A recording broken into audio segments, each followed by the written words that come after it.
আসসালামু আলাইকুম বন্ধুরা, আশা করি সবাই ভালো আছেন। আজকে আপনাদের দেখাবো পাহাড়ের উপরে সবজি চাষ।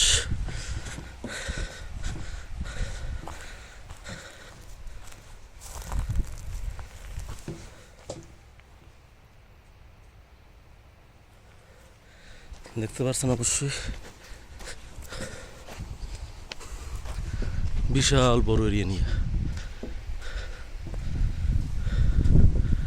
পাহাড়ের উপরে সবজি চাষ কিভাবে করে মনে হইতেছে ঘর, আসলে কিন্তু ঘর নাই। যে দেখেন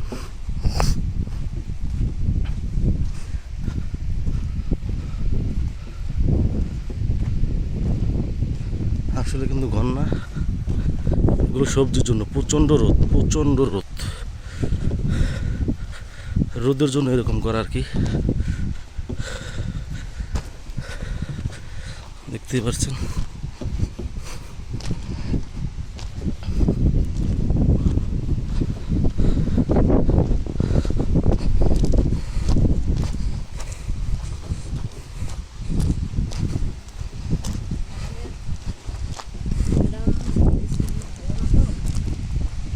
অনেক বড় এরিয়া নিয়ে এটা।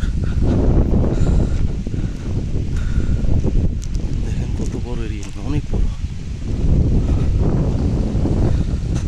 এটা জরানি পাহাড়ের উপর সবজি চাষ।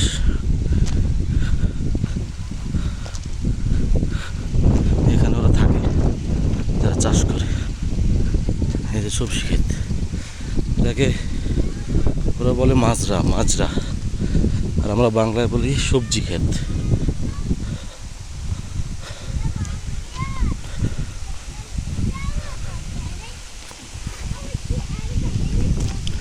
ওকে, আজ পর্যন্তই। আল্লাহ হাফেজ।